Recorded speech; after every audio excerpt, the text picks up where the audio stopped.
वंचित बहुजन आघाडीचा वंचित बहुजन आघाडीचा वंचित बहुजन आघाडीचा बाळासाहेब आगे बढ़ो, हम तुम्हारे साथ हैं। बाळासाहेब आगे बढ़ो, हम तुम्हारे साथ हैं। वंचित बहुजन आघाडीचा वंचित बहुजन आघाडीचा माननीय बाळासाहेब आगे बढ़ो, हम तुम्हारे साथ हैं।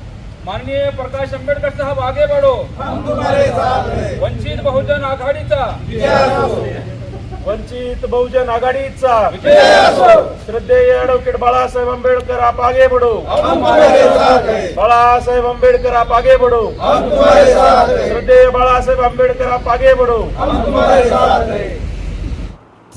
आज वंचित बहुजन आघाडीचे राष्ट्रीय अध्यक्ष श्रद्धेय ॲडव्होकेट प्रकाश तथा बाळासाहेब आंबेडकर यांच्या आदेशान्वये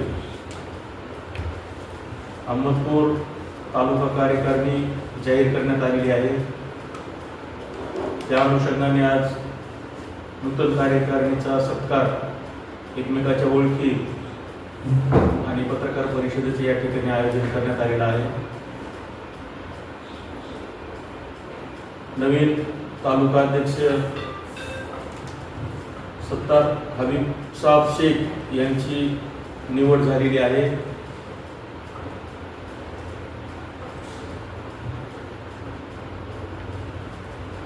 वंचित बहुजन आघाडी येत्या काळातील स्थानिक स्वराज्य संस्थेच्या निवडणुकीला पक्षाच्या पुढील आदेशाप्रमाणे निवडणुकीला सामोरे जाणार आहे।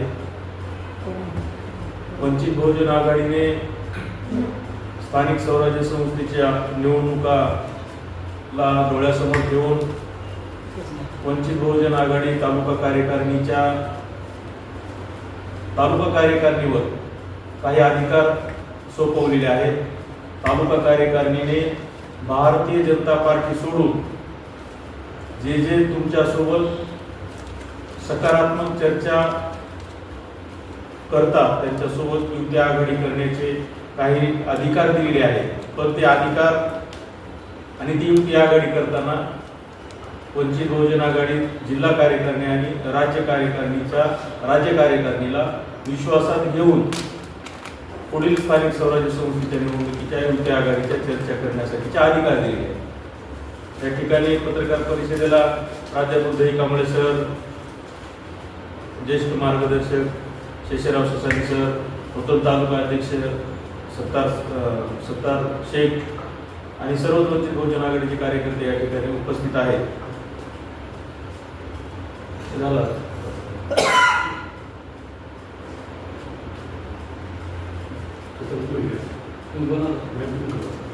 सत्तार भाईला पुढे काय बोलणार निवडीबद्दल त्यांच्या?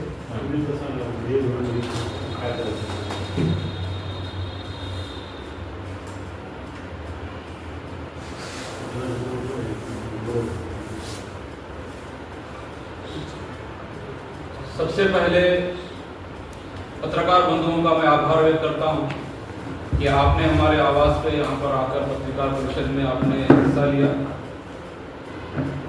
अहमदपुर तालुके का वंचित बहुजन आघाड़ी तालुका अध्यक्ष पद आदरणीय वंचित बहुजन आघाड़ी के सर्वसर्वा प्रकाश आंबेडकर साहब ने हमें दिया है। हम उनका आभार व्यक्त करते हैं। इसी तरह महाराष्ट्र कमेटी का, जिला कमेटी का हम आभार व्यक्त करते हैं और पूरी ताकत से वंचित बहुजन आघाड़ी अहमदपुर तालुके के अंदर आने वाले आगामी जो इलेक्शंस हैं वो लड़ाएगी और जीत हासिल करेगी, क्योंकि हमने देखा है महाराष्ट्र इलेक्शन वंचित बहुजन आघाड़ी की स्थापना 2018 में होती है और 2019 का इलेक्शन वंचित बहुजन आघाड़ी लोकसभा का लड़ाती है और 42 लाख मतदान महाराष्ट्र के अंदर वंचित बहुजन आघाड़ी देती है। यानी कि ये पहला इलेक्शन होता है और वंचित बहुजन आघाड़ी इतने ज्यादा मतदान वोट लेती है महाराष्ट्र के अंदर। ये धमक आदरणीय बाळासाहेब आंबेडकर साहब की है। इसी तरह अहमदपुर मतदार संघ में 2019 में विधानसभा लड़ाई गई थी वंचित बहुजन आघाड़ी ने, इसमें 22 से 23 हजार मतदान वंचित बहुजन आघाड़ी के कैंडिडेट के लिए। इसी तर्ज पे शहर के अंदर मतदार संघ के अंदर दलित मुस्लिम बहुजन समाज निर्णायक मतदान है। खासतौर पर अहमदपुर शहर के अंदर निर्णायक मतदान दलित मुस्लिम है। इस वजह से हम अभी से ये दावा करते हैं कि वंचित बहुजन आघाड़ी की नगर पालिका हो।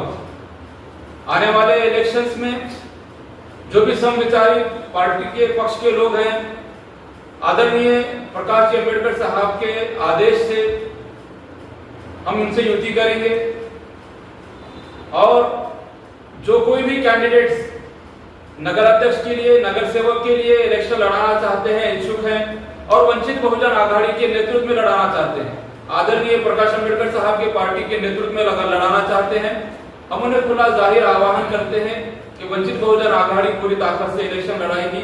आप वंचित बहुजन आघाड़ी के अंदर प्रवेश कीजिए, पक्ष का काम कीजिए, पक्ष आपके बारे में सोचेगा, वरिष्ठ अधिकारी पक्ष श्रेष्ठी आपको टिकट देगी और इंशाल्लाह इसका फायदा।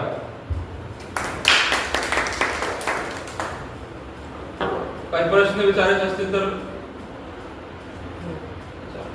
अजून कोण बोलणार आहे? नाही, अजून नंतर विचारू. काही प्रश्न असतील तर विचार. तुमची प्रेस नोट प्रेस नोट काढली आहे का? सत्तार भाई, आप पत्रकारिता कर रहे थे, आप पत्रकार बोल के लोगों के सामने जाएंगे या वंचित बहुजन आघाड़ी का तालुका अध्यक्ष बोल के जाएंगे? वंचित बहुजन आघाड़ी तालुका अध्यक्ष पद भेटने अगोदर मी वंचित मध्येच काम करत होतो. मैं पहले वंचित का कार्यकर्ता महासचिव बनकर कार्यरत था, लेकिन बॉडी डिसॉल्व होने के बाद यहाँ की तालुका कार्यकारिणी बर्खास्त की गई। उसके बाद हमने क्षेत्र पत्रकारिता को की थी। अब हम सिर्फ वंचित बहुजन आघाड़ी के तालुका अध्यक्ष हैं, तो हम वंचित बहुजन आघाड़ी के नेतृत्व में ही काम करेंगे। वंचित बहुजन आघाड़ी के पद तालुका अध्यक्ष के हिसाब से ही हम काम करेंगे।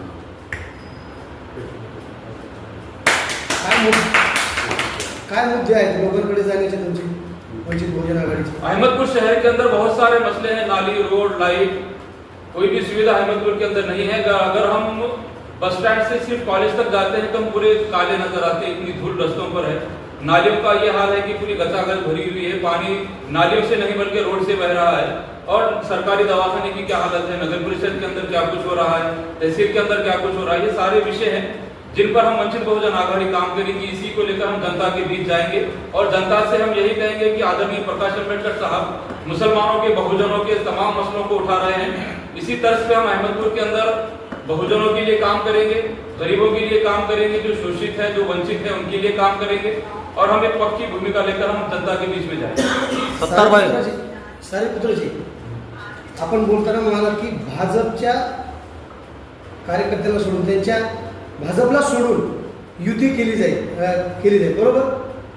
पण ज्या ज्या वेळेस निवडणुका येतात त्यावेळेस वंचितला भाजपचाच कार्यकर्ता उमेदवार म्हणून होते. विधानसभेच्या वेळेस बालाजी पाटील चाकूरकरांना वंचितने उमेदवारी दिली. आणि इतकंच नाही, पूर्ण प्रश्न अगोदर ऐकूया. इतकंच नाही तर वंचितचा जिथे उमेदवार निवडून येतो पुन्हा ते भाजपमध्ये जातो.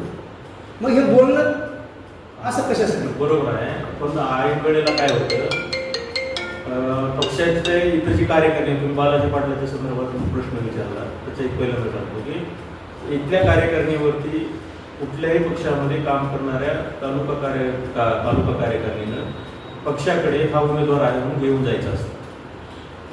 पण ते काम तालुका कार्यकारिणी करू शकली नाही आणि नाविलाजाने पक्षाला त्यावेळेस त्यांच्याकडे गेलेला माणूस उमेदवारी मागण्यासाठी गेला होता, त्यांना नाविलाजाने या ठिकाणी पुरस्कृत उमेदवारी करावी लागली. आणि भाजपमधून लोक येतात आणि पुन्हा नंतर तिकडे जातात, भाजपच्या माणसाला देतात, असं काही नाही. त्यावेळेसचे पक्षाचे निर्णय असतात, त्या पक्षाच्या निर्णयाला आपल्याला ते पुढे घेऊन जावं लागते आणि मुळामध्ये पक्षामध्ये येऊन उमेदवारी घेतात आणि निवडणूक लढून जातात. मुळात त्यांनाच विचारधारा कळलेली असते. दुसरा प्रश्न असा आहे की आता जसं राष्ट्रीय अध्यक्षांनी सांगितलेलं की भाजप पक्ष वगळता इतर पक्षाशी आम्ही युती करू, परंतु आपण महाराष्ट्रामध्ये आजवर असं पाहत आलेलो की स्थानिक लेवलला काँग्रेस आणि भाजपची युती बऱ्याच निवडणुकीमध्ये झालेली आहे आणि आता देखील होत आहे. गेल्या 2 दिवसाखालचं एक ताजं उदाहरण आहे आपल्या नागपूरचं आणि कोल्हापूरचं. मग तुम्ही कोणासोबत, काँग्रेससोबत जाणार आहात तर मग काँग्रेस ही भाजपची आईच आहे, नेमकं तुम्ही कोण्या पक्षासोबत युती करणार आहे? कसं आहे, मुळामध्ये वंचित बहुजन आघाडीची विचारधारा ही क्लिअर आहे. कसल्याही परिस्थितीमध्ये भारतीय जनता पार्टी सोबत आमची युती आघाडी कसली होणार, एक मुळात राहिला प्रश्न भारतीय जनता पार्टी आणि काँग्रेसनं काय करावं. तो त्यांचा व्यक्तिगत प्रश्न आहे. वंचित बहुजन आघाडी ज्यावेळेस इतर पक्षासोबत भाजपा सोडून इतर पक्षांसोबत युती आघाडी करेल त्यावेळेस त्यांच्यासोबत वंचित बहुजन आघाडीच्या अटी व शर्ती लावेल. तो जो पक्ष मान्य करेल त्याच्यासोबतच युती आघाडी होईल. म्हणजे अटी आणि शर्तीवरच वंचित हो. जाणार. आजपर्यंत शासन निदर्शनास येते की शहरी भागापेक्षा ग्रामीण भागामध्ये वंचित बहुजन आघाडीचे कार्यकर्ते सक्षमपणे कार्य करताना दिसून येतात. मात्र त्यांना पुरेसा पाठबळ मिळत नाही. त्या अनुषंगाने तुम्ही काय करणार आहात एक नवीन अध्यक्ष म्हणून? नवीन अध्यक्ष म्हणून गाव तेथे शाखा घर तेथे कार्यकर्ता आणि दूध बांधणी आणि ज्या गावापर्यंत आम्ही आतापर्यंत पोहोचलो नाही त्या गावापर्यंत आम्ही पोहोचण्याचा प्रयत्न करू. आणि ज्या ज्या ठिकाणी जुन्या कार्यकारिणी होत्या शाखा होत्या त्या आम्ही विस्तारित करू आणि नवीन कार्यकारिणी आम्ही प्रत्येक गावाखेड्यामध्ये उघडण्याचा प्रयत्न करू. आवाज बहुजनांचा.